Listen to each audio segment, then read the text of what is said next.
is a process of decisions podcast.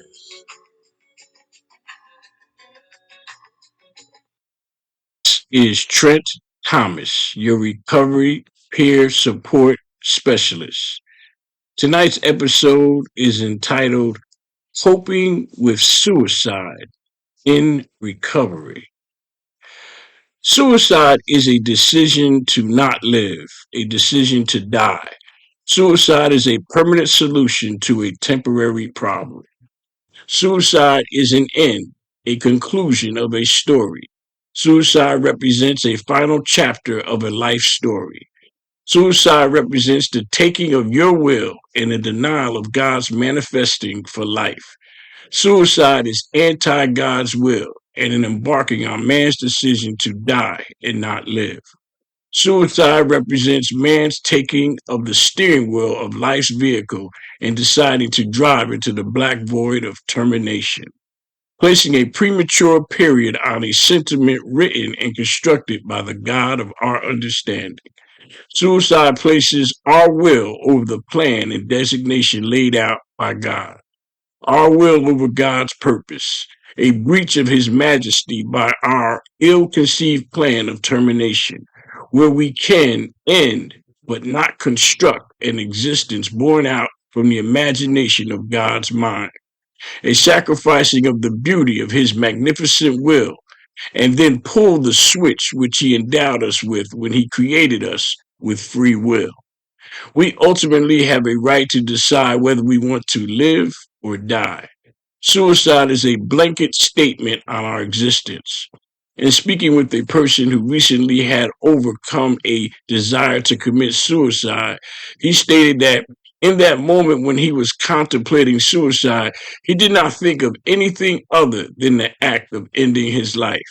He never considered all those who needed him, not his cat, friends, children, parents.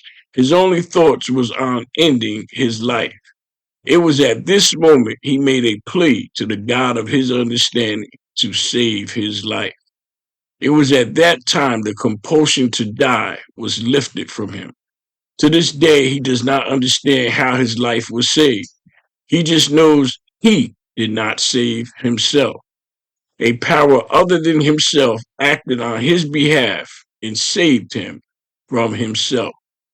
So often in stories of recovery, we hear how a power other than ourselves saves us from ourselves. Call it what you may, the force, Mother Nature, or God. Whatever you name it, you know it was not yourself. We realize we cannot save ourselves, that it is a power other than ourselves that is responsible for saving us. It is the truths that others share about themselves that serves us hope. Hope that what was true for them can be true for us as well. The power that saved them can and will save us as well.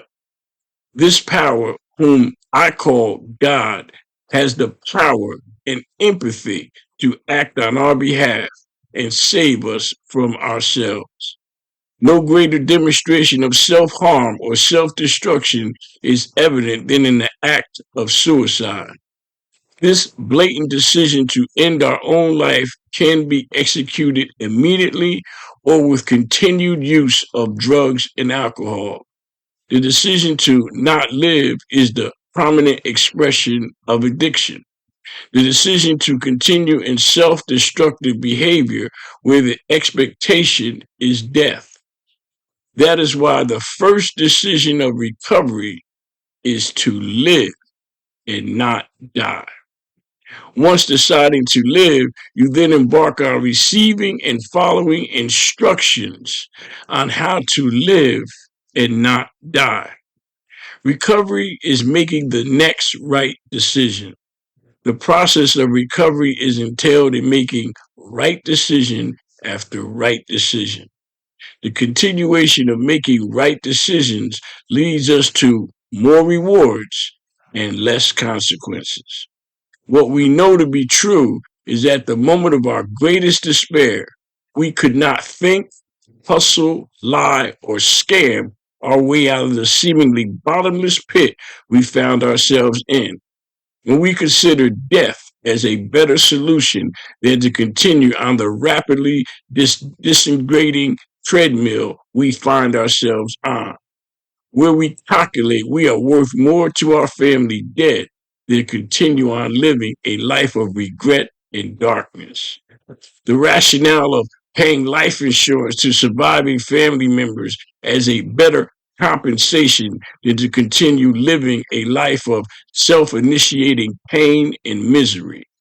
A life where our daily decisions yield more and greater consequences with the ultimate conclusion of an exasperating premature death. The deep sadness coupled with the misery of black dark depression propels one to ask for help.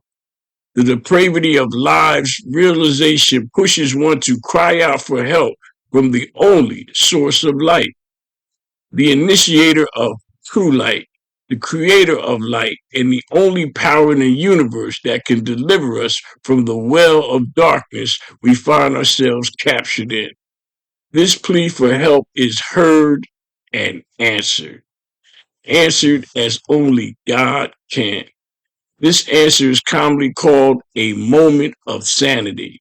Because in our insane existence, an existence where we keep doing the same wrong thing and expect a different result, the very definition of insanity. Our plea for help, our cry for light in our otherwise deep, dark life is the counter definition of sanity. For it is the height of superior intelligence to ask for help when you need it, to seek help from our Creator who has no limit on his empathetic, merciful compassion, remains the greatest act that a man can perceive. To ask for help from the initiator of life itself, to admit we in fact need and must rely on the wisdom and merciful purpose of our Creator, a Creator that not only created us, but in fact sustains us, a God who grants us our next breath by His permission, a God that put into motion all the many systems that sustains our very lives, a God who put into place the water recycling system that provides fresh water for our existence, a God who put into place the plant to animal air molecule exchange system that has plants expel what we need to breathe in to live, and contrarily has us expel what plants need to absorb to live. This one-to-one relationship between plants and animals is so complex and so necessary for life on this planet. It single-handedly demonstrates the existence of intelligent design, proof that we are created and not the happenstance of some random mishap millions of years ago. To call upon this God at our lowest moment of life demonstrates that we are created to recover, that it is a unique part of our DNA that has us fall down, get back up, and walk. This designed aspect of recovery is a unique characteristic of mankind and is a manifestation of our intelligent design. We can and do recover. No matter how deep and dark the pit is, when we cry out for help from the God of our understanding, He can and will save us from ourselves. There is no limit to the compassion and mercifulness of God, a God who can and does forgive, a God who has the manifestation to execute his purpose for life and can and will save us even when we plan on terminating his precious gift of life. For with God, all things are possible. A God who makes wrongs into what is right, a God that turns darkness into light and lies into truth and death into life. This is Trent Thomas on Recovery is a Process of Decisions podcast. Please leave your inspiring comments on transnetrecover.com/podcast. And please follow me on Facebook and Instagram. Hashtag TransNetRecover. Thank you.